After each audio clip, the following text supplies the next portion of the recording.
दिनै 10 जुलाइ 2020 सुनिबार फैदो दिनैनि माखासे हेडलाइन निउज इम्पर्टेन्ट निउज आरो ब्रेकिं निउजफोरखौ फारियै मिथिना लानि। गिबि खौराङा जाबाय रन्जन दैमारि सारखौ लानानै एनडिबिजों लोगोसे बर'नि गुबुन गुबुन आफादफोरा बिथांखौ मोजाङै मोजां देहा फाहामथाय मोननांगौ होनना आसाम सरकारनिसिम दाबि खालामदों। लोगोसे आसाम सरकार एबा जेल सामलायगिरि बिथांमोनखौ फैमाल जाबाय होनना एनडिबिनि बिथांमोना खौरांगिरिनि मेलजों फोरमायदों।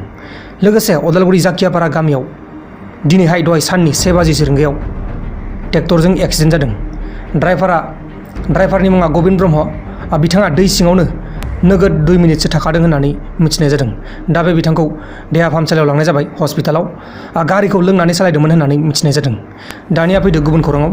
गुबुन खौराङा जाबाय मैयाहाय दिल्ली एम्स हस्पिटालनि जुनियर डक्टरा गावनि खामानिखौ कन्ट्रल हायैलाय गावनि जिउखौ गावनो फोजोबनानै लाबाय आरो नोगोद 10 ताला बिल्डिंनिफ्राय बारजुमनानै थैदों। दा बे जाथायनि बागै पुलिसफोरा नायबिजिरगासिनो दङ। लोगोसे कानपुरनि डन जायबा बिकास दुबे बिथांखौ गावथारामोनब्ला गोबां गाज्रि मानसिफोरखौ हमनो हाबावगौमोन होनना बुंदों। माने दुथां मानसिफोरखौ हमनो हाबावगौमोन। बिथांनाव गासै 60तासो केस दंमोन। हा सिख'नाय सिखाव खावनाय बायदिसिना केस दंमोन।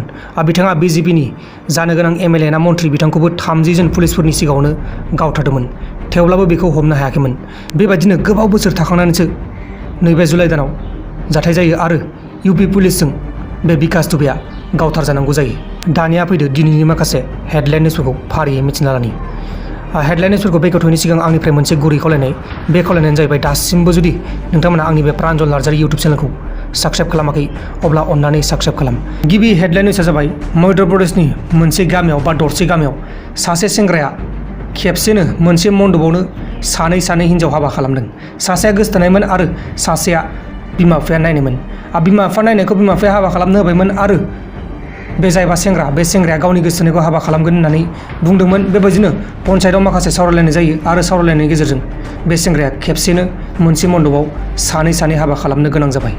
गुबुन हेडलाइन निउजआ जाबाय चाइना पाकिस्तान आरो बांलादेश बिसोर मोनथाम हादोरा लोगो नांनानै बा लोगो जानानै माखासे प्रजेक्ट खालामनो थांखि लागासिनो दं होनना मिथिनाय जादों।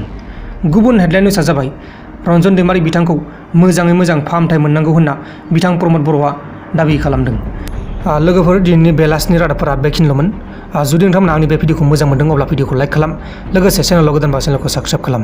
बेबायदिनो गोदान खौरां मोनबाय थागोन। बाय बाय लोगोफोर। समायना बे बुहुम बिखायाव सोरजिगिरिनि गांसे लेखा बिलाइयाव सुजुगोन लिरलांगोन गोथार अननायनि सैथो जारिमिन।